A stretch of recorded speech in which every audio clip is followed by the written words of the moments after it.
نحمدہ ونصلی علی رسولہ الکریم اما بعد فاعوذ باللہ من الشیطان الرجیم بسم اللہ الرحمن الرحیم الف لام میم ذالک الکتاب لا ریب فیہ ھدی للمتقین آمنت باللہ صدق اللہ العظیم وبلغنا رسولہ النبی الکریم ونحن علی ذلک لمن الشاہدین والشاکرین والحمد للہ رب العالمین۔ ہمارے لیے آج انتہائی خوشی کا موقع ہے کہ ہمارے چھوٹے بھائی سیف اللہ نے آج قرآن پاک کا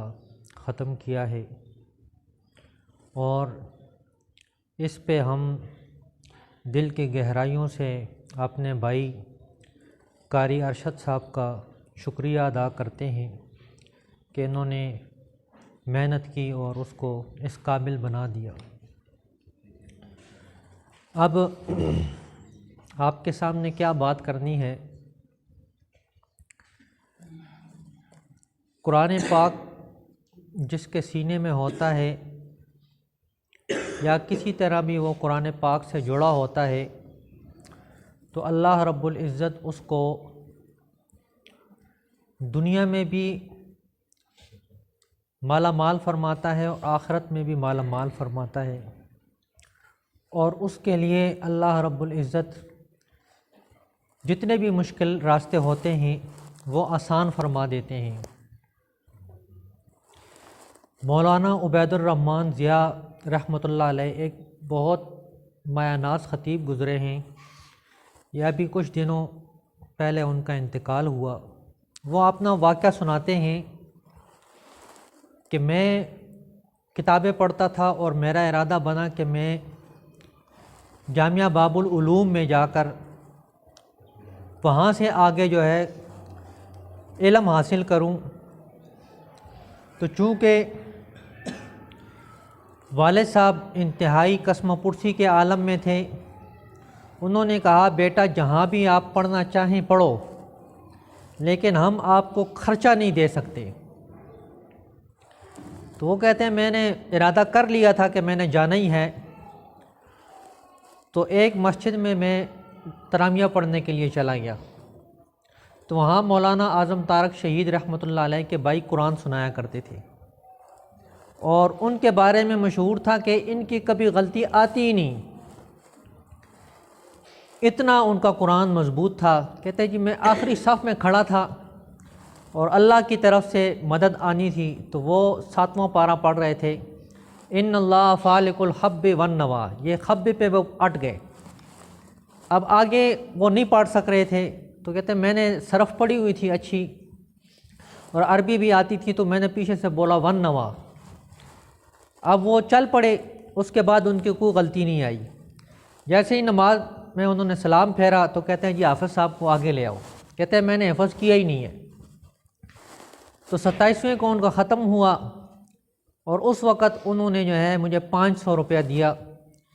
اور کپڑے دیے، اور میرا جو ہے جانے کا راستہ بن گیا۔ تو یہ اللہ رب العزت نے دینداروں کے ساتھ جو کسی بھی ذریعے سے جڑے ہوئے ہیں دین کے ساتھ، اللہ رب العزت نے ان کے لیے آسانی کا معاملہ کیا ہے، چاہے ہمیں سمجھ آئے یا نہ آئے، لیکن ہمارے سامنے مشکلات ہوتی ہیں لیکن وہ آگے جا کر وہ آسانیوں میں بدل جاتی ہیں۔ بے شمار ہمارے بڑے علماء ایسے ہیں کہ شروع میں ان کو تکلیفیں ہوئیں، بعد میں اللہ رب العزت نے آسانیاں فرما دیں۔ تو یہ حافظ قرآن ہو، عالم دین ہو، اس کے ساتھ اللہ کی خصوصی عنایت ہوتی ہے۔ دوسرا، آپ لوگ جو قرآن شریف پڑھ رہے ہیں یہ کوئی معمولی کتاب نہیں ہے، یہ بڑی عظمت والی کتاب ہے۔ اللہ رب العزت نے شروع میں اس کے فرما دیا کہ اس قرآن میں کسی قسم کا شک نہیں، یہ حق اور سچ کتاب ہے۔ ہر آدمی، آپ آگے پڑھیں گے، جو بھی آدمی کتاب لکھتا ہے